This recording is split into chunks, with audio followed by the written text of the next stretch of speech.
Geek Squared.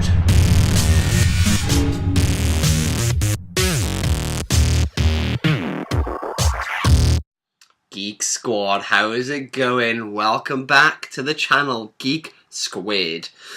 We're going to try something a little bit different today. We've got a lot of questions from people saying, how do I get into certain series? I like Batman, I like The Flash, I like Suicide Squad. How do I get into them? Where do I start? So this is the first in hopefully a series of how-to videos. And in this video we discuss how to start collecting Batman.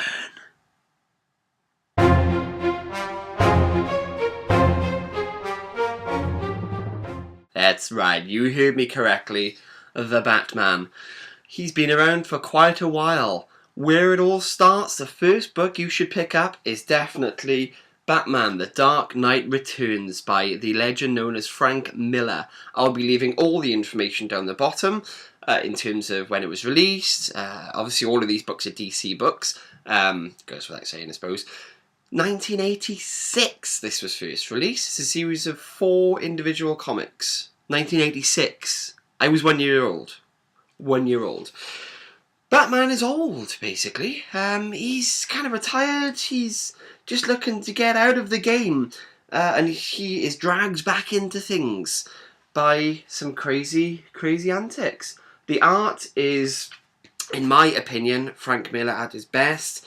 Now, he kind of revolutionised the comic industry at this time. He turned Batman into an iconic figure. It was kind of the Adam West, pow, zap, all the kind of corny, kind of campness of Batman is gone. This is gritty, this is real. He has a lot of talking heads, which are kind of individual panels, as you can see here, depicting news stories and that type of thing. So if you're wondering, where do I start with Batman? How do I get into it? I want something from the very start.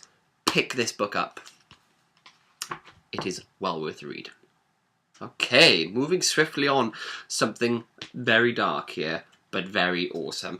This is Batman Arkham Asylum, a serious house on serious earth. This is written by the legend Grant Morrison, who's written everything from X-Men to the Justice League, and illustrated by an absolute legend, Dave McKean. When I was a child, well, a student in college, Dave McKean was the man. He was the guy to check out. Everyone was trying to mimic his style. This is a very dark and twisted story. It all takes place in Arkham Asylum.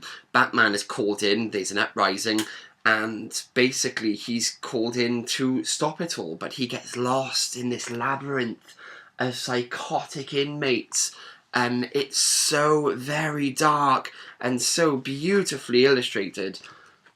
Look at the artwork. Absolutely awesome. This is a very dark, very sinister read. The plot is not linear. The plot moves about. You are trapped. You feel very claustrophobic inside Arkham Asylum. How is Batman going to escape? It's almost dreamlike in its qualities. Very awesome stuff.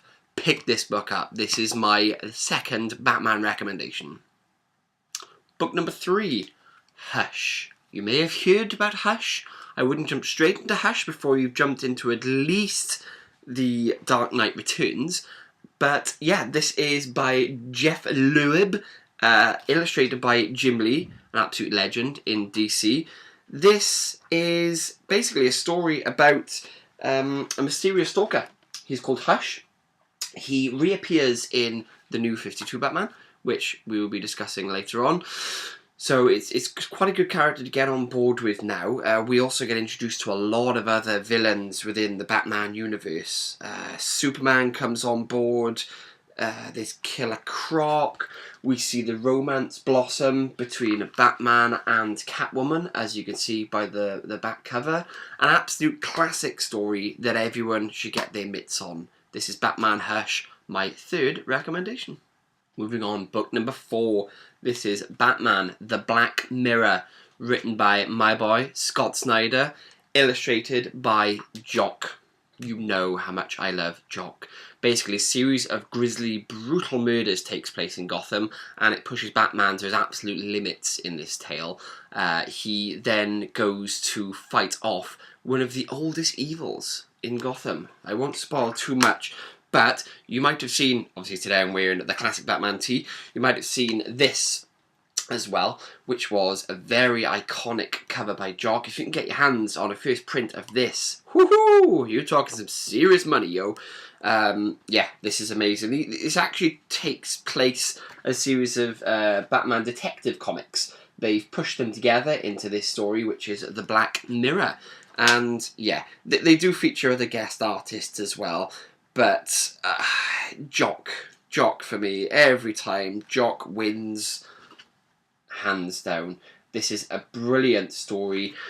A great segue into our last book, but Scott Snyder does a really good job on this. This is when he's at his freshest and his most ferocious and brutal, and coupled with the artwork by Jock, this is a must-have for any Batman collector.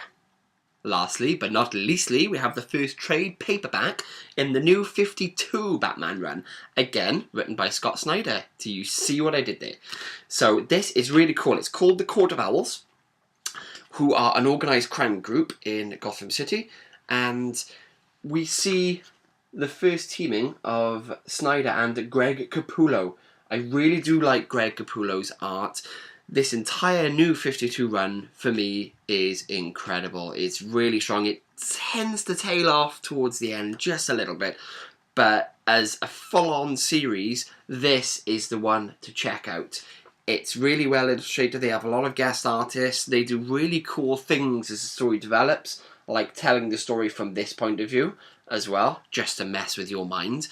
But this will bring you right up to date just before Batman Rebirth, which is ongoing now by the writer Tom King. He has different artists as well in that series. So if you read all of these volumes, it'll take you all the way up to the new series.